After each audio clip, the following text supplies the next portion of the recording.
Item 28 is a joint councilman report from Mayor Pro Tem Kendrick and Mayor Pro Tem Goebel. Gentlemen, will you please tell us about this?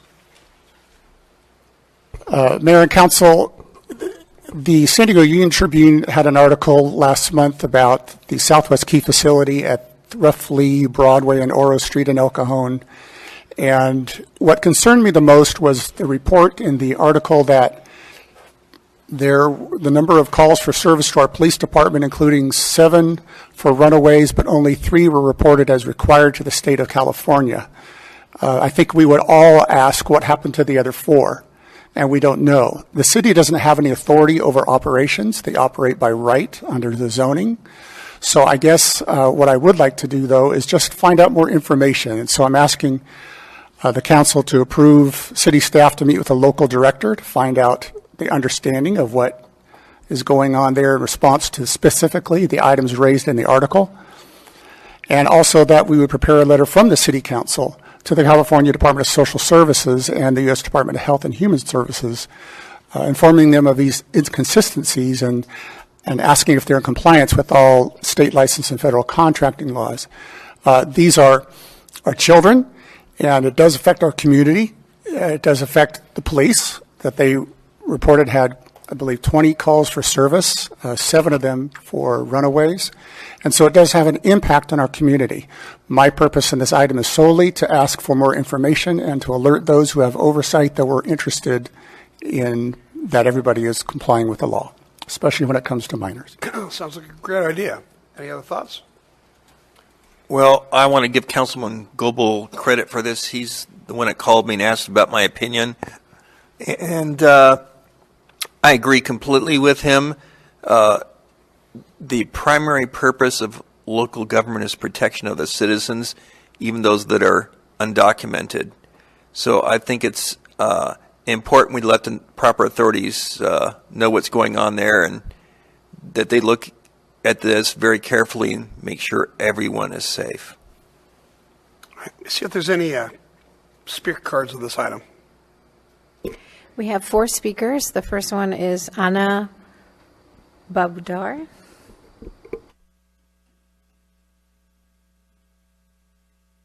Hello, welcome.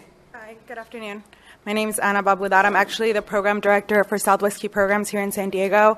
And I am here as a courtesy from our nonprofit organization and our regional directors that are also present to invite you guys definitely to do a tour of our facility to get the appropriate approvals through the Office of Refugee and Resettlement, and we can meet hopefully in the near future and be transparent in the work that we do, and for you guys to understand the limitations in the work that we do with California state licensing. We're also monitored by the Office of Refugee and Resettlement as a federal agency for them that we're granted through, and we're monitored internally by Southwest Key Programs. So we actually met with state licensing earlier this year, and we were not cited for any of our reporting issues. We hold 3 licenses in San Diego, and we do all our reporting accordingly to them, as well as to all the other agencies that we report to. So we've been in the city of El Cajon since February of 2016. And, you know, we have great community members. We have people that are outside our facility since this summer that have been not necessarily protesters, but more of there for the kids as well. And we have good relationships with our business neighbors as well. So I welcome you to for us to schedule that meeting and for us to get the appropriate approvals from the Office of Refugee and Resettlement for you guys to come on board and do a tour of our facility. I'd like that. Thank you. Do you guys have any questions for me at this time? Ben? Not a question, but I'd like to take the tour. If you can call, let me give you the number. Or call here, or somebody will direct you to the office, or I can give you my cell. Okay. Yes. I can find your information and I can send Give it to you now. Okay, go ahead. 619-244-6220. 244-6220. Okay, thank you. Yep. Any other questions or comments? No. Thank you for coming. I appreciate that. Thank you. Sebi Sebastian.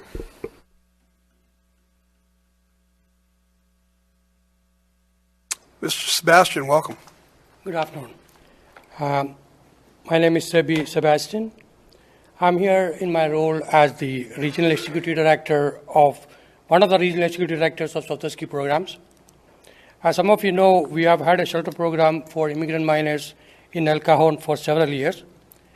We are grateful to the city for the support we received all these years.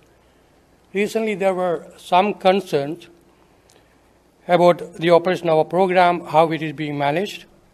We are a licensed group home under California Community Care Licensing, and the analysts visit our program unannounced or announced, as well as the federal ORR monitors visit our program unannounced or announced.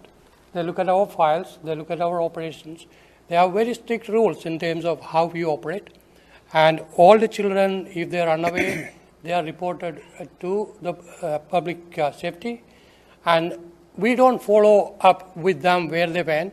If they are ever found, then ICE or Border Patrol will take care of them. We don't bring them back to the shelter. That is what happens. And we welcome any of the council members to visit our program, to see our operation, how we do. You are most welcome. Please contact Anna, and she will be able to arrange that visit. Let me see if there are any questions. Gentlemen? Oh, thank you for coming, though, sir. Thank you. Ismael Aviles.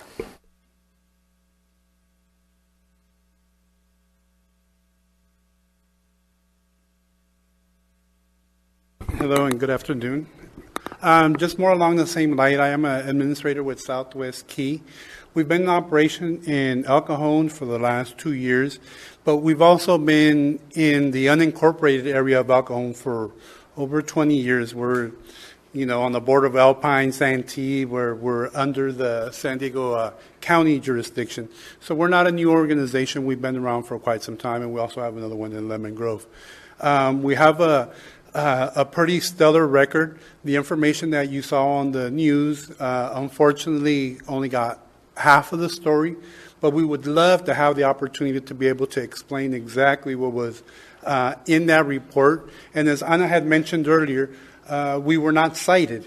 So I think that exemplifies the fact that, it was not necessarily a violation, but what we saw as a clerical issue in terms of the 3 locations, they were looking at different locations, and it was a filing issue. But again, we opened the invitation for all of you to go see the facility. We have a really outstanding organization, a stand-up facility, which I think it behooves all of us to have that type of communication and open dialogue, particularly in these times when the whole question of migrants and immigration is a hot topic. I think that we all should be on the same page, and you all have a direct relationship with us rather than, hearing information through the media and so forth. Okay? So thank you very much, and I look forward to meeting every one of you. Let me see if there's any questions. Questions? Thank you, sir. Appreciate it. Thank you. 2 more speakers, sir. Bonnie Price. Hi, Bonnie. Thank you for putting this on the agenda. When we brought, pardon me, I can't stand air conditioning. We brought this idea forward about Southwest Key some time ago,